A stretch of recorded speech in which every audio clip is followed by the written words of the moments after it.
Hello everybody, you are welcome to the city of education. तो दोस्तों, आज हम करेंगे क्लास 11th हिस्ट्री का chapter 2 writing and city life. सबसे पहले जान लेते हैं ये छोटी सी बात। The name Mesopotamia is derived from the Greek words mesos meaning middle and potamos meaning river.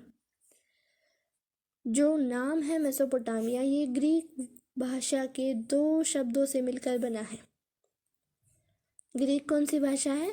यूनानी भाषा।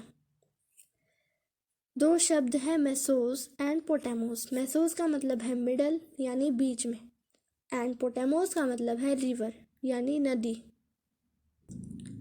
City life began in Mesopotamia, the land between the Euphrates and Tigris river that is now the part of Republic of Iraq. शहरी जीवन की शुरुआत Mesopotamia में हुई थी। अब मेसोपोटामिया क्या है? यूफ्रेट्स एंड टिग्रिस रिवर्स हैं ये 2। इन दोनों रिवर्स के बीच में स्थित यह प्रदेश आजकल इराक गणराज्य का हिस्सा है। इराक गणराज्य का हिस्सा है।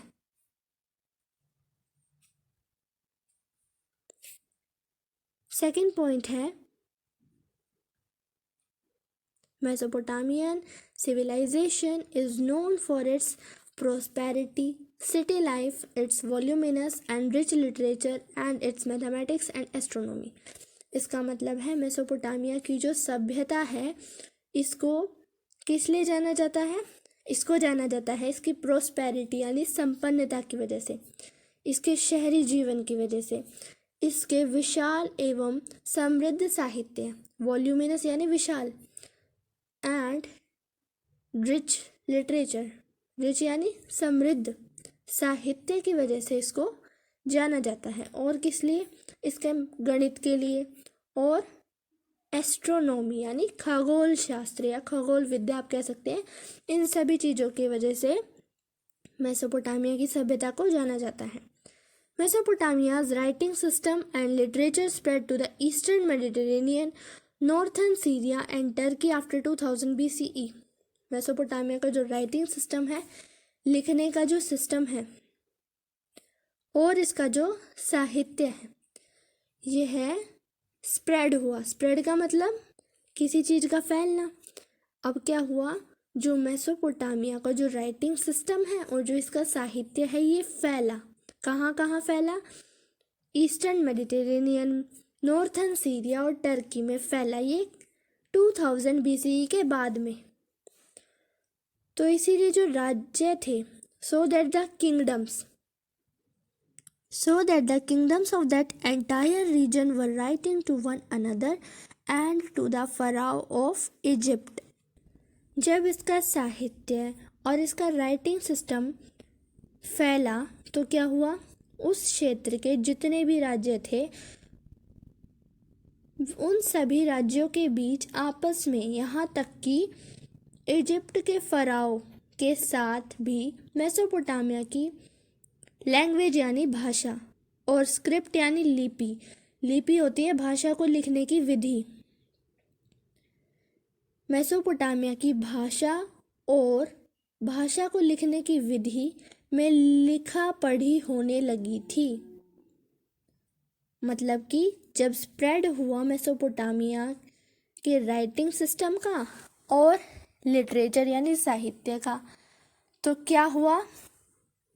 जितने भी वहाँ राज्य थे उस क्षेत्र के, उन सभी राज्यों के आपस में भी और इजिप्ट के फराओ तक, इन सभी में एक साथ क्या होने लगी?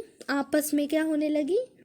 इन सब में होने लगी मेसोपोटामिया की भाषा की और उसकी लिखने की विधि की लिखा पढ़ी होने लगी। मतलब उसको पढ़ने लगे, उसको सीखने लगे, लोग समझने लगे उस भाषा को। Here we shall explore the connection between the city life and writing. अब यहाँ पर हम क्या करेंगे? एक्सप्लोर करेंगे।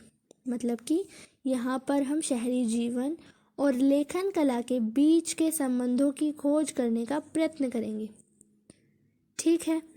And then look at some outcomes of sustained tradition of writing.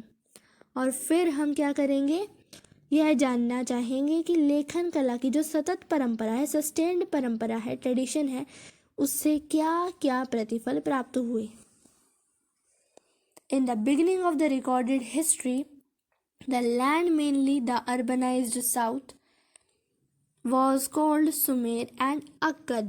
अब इन्होंने क्या बोला है, बिगिनिंग यानी कि शुरुआत, लिखा हुआ जो रिकॉर्डेड हिस्ट्री है, लिखा हुआ जो इतिहास है, उसकी शुरुआत में the land mainly the urbanise south, जो मुख्यतः इस प्रदेश का जो साउथ का जो भाग था ना, अर्बनाइज्ड मतलब कि शहरीकृत,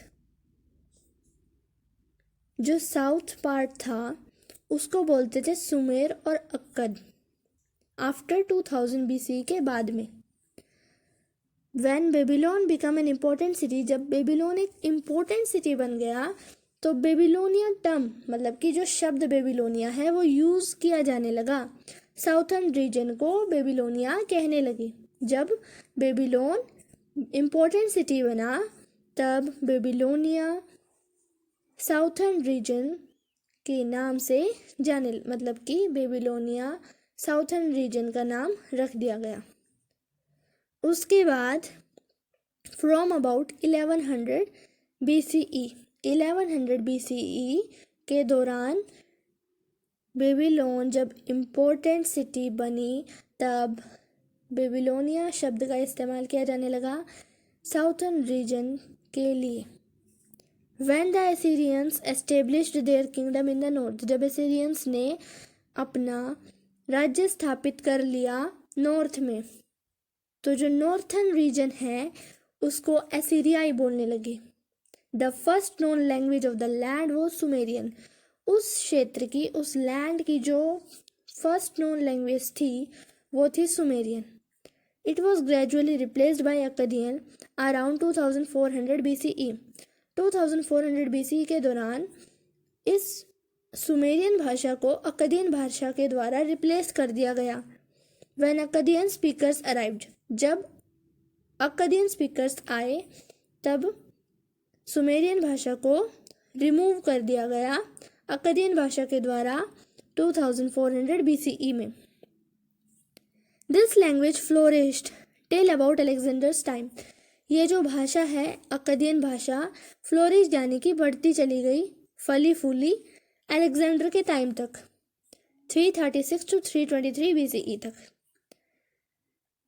with some regional changes occurring. From 1400 BCE, Aramaic also trickled in. This language, similar to Hebrew, became widely spoken after 1000 BCE. It is still spoken in parts of Iraq. With some regional changes occurring, मतलब कि कुछ क्षेत्रीय परिवर्तनों के साथ साथ फलती फूलती रही कौन सी भाषा, अक्कदी भाषा, सिकंदर के टाइम तक। ठीक है, उसके बाद 1400 BCE से अरामाइक भाषा भी आई। अरामाइक भाषा का प्रवेश हुआ, ट्रिकल्ड इन मतलब कि उसका भी प्रवेश हुआ अरामाइक भाषा का। This language similar to Hebrew, अब हिब्रू भाषा भी है जो प्रेजेंटली बोली जाती है कुछ पार्ट्स में इराक के। This language similar to Hebrew, ये जो अरामाइक भाषा है ये हिब्रू भाषा से मिलती जुलती भाषा है। Became widely spoken after 1000 BCE, अब जो हिब्रू भाषा है ये वाइडली ज़्यादातर बोली जाने लगी 1000 BCE के बाद। It is still spoken in parts of Iraq, ये है अभी भी इराक के पार्ट्स पे बोली जाती है।